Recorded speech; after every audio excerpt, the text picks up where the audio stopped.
আসসালামু আলাইকুম রহমতুল্লাহ। মিরাজের রাতে আমাদের প্রিয় নবীজি যখন হজরত জিব্রাইল আলাইহিসসালামের সাথে হাঁটছিলেন তখন হৃদয় জুড়ানো সুঘ্রাণ পাচ্ছিলেন। কি মন মাতানো একটা ঘ্রাণ! রাসূল সাল্লাল্লাহু আলাইহি সাল্লাম অবাক হলেন এবং জিব্রাইল আলাইহিসসালামকে জিজ্ঞেস করলেন, হে জিব্রাইল, আমি নাকে কিসের সুঘ্রাণ অনুভব করছি? তখন জিব্রাইল আলাইহিসসালাম বললেন, ইয়া রাসূলুল্লাহ, এই সুঘ্রাণ ফিরআউনের দাসীর কবর থেকে আসছে। মহানবী সাল্লাল্লাহু আলাইহি সাল্লাম তখন জিব্রাইল আলাইহিসসালামকে জিজ্ঞেস করলেন, ফিরআউনের দাসীর কবর থেকে এমন সুঘ্রাণ আসার কারণ কি হে জিব্রাইল? তখন জিব্রাইল আলাইহিসসালাম বললেন, একদিন ফিরআউনের দাসী ফিরআউনের কন্যার চুল আঁচড়ে দিচ্ছিলেন। হঠাৎ তার হাত থেকে চিরুনি পড়ে গেল। চিরুনিটি তোলার জন্য দাসী আনমনে বলে উঠলেন, বিসমিল্লাহ বা আল্লাহর নামে। তখন ফিরআউনের কন্যা জিজ্ঞাসা করল, এই কথা দ্বারা তুমি কি আমার পিতাকে বুঝিয়েছ? নিশ্চয়ই। দাসী উত্তর দিলেন, না, আমি বলেছি আল্লাহ, যিনি আমার প্রভু, তোমার বাবার প্রভু, জান্নাতের প্রভু, সারা জাহানের প্রভু। ফিরআউনের কন্যা বলল, তুমি যা বলছো তা কি আমি আমার পিতাকে জানাবো? নির্ভয়ে দাসী উত্তর দিলেন, হ্যাঁ জানাও। কথাটি যখন জালিমদের মধ্যে নিকৃষ্ট তখন জালিম ফিরআউনের কানে গেল। তখন সে দাসীকে দরবারে তলব করলেন। দাসী তার দরবারে গেলেন। তখন ফিরআউন তার উপদেষ্টাদের সাথে তার দরবারে বসা ছিল।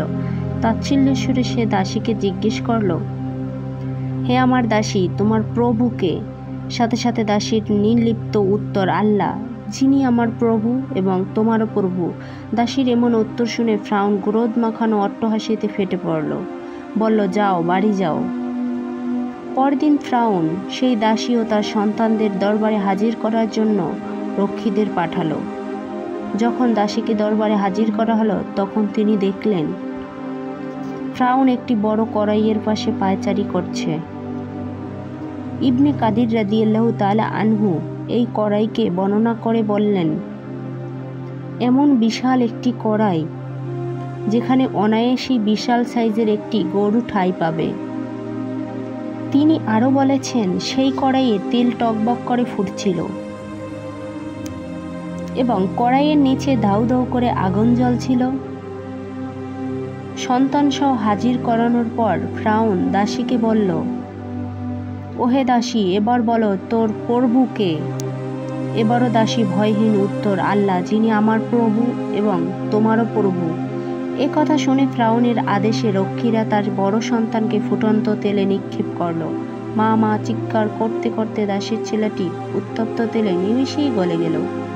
এই দৃশ্য দেখে জালিম কাফিরের দল হা হা করে হাসতে লাগলো।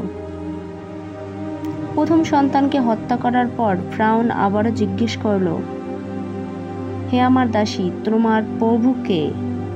দাসী আবারও বললেন, আল্লাহ। এই কথা বলার সাথে সাথে রক্ষীরা অন্য সন্তানকেও ফুটন্ত তেলে নিক্ষেপ করল। সাথে সাথে সেও সিদ্ধ হয়ে তেলের সাথে মিলিয়ে গেল। তারপর ফিরআউন আবারও জানতে চাইল, তোমার প্রভুকে? চোখের সামনে সদ্য 2 সন্তান হারানো দাসী একটু বিচলিত না হয়ে এবারও উত্তর দিলেন, আল্লাহ, যিনি আমার প্রভু, তোরও প্রভু। এবার রক্ষীরা দাসীর দুধের শিশুটিকে তেলে নিক্ষেপ করার জন্য ঝুলিয়ে রাখল। ঠিক তখনই দেখা গেল আল্লাহর কুদরত। ছোট্ট শিশুটি বলে উঠল, চিন্তা করো না মা, আমরা জান্নাতে আছি। দাসী এবার আরও জোর গলায় চিৎকার করে বলে উঠলেন, আল্লাহ, তিনি আমারও প্রভু, তোরও প্রভু। এরপর সেই দাসীকেও ফুটন্ত তেলে নিক্ষেপ করা হলো। দাসীর অটুট ঈমান নিয়ে মহান আল্লাহর দরবারে পৌঁছে যান। আর এমন কঠিন ঈমান নিয়ে জান্নাতে যাওয়ার জন্যই তাকে এমন মর্যাদা প্রদান করা হয়েছে।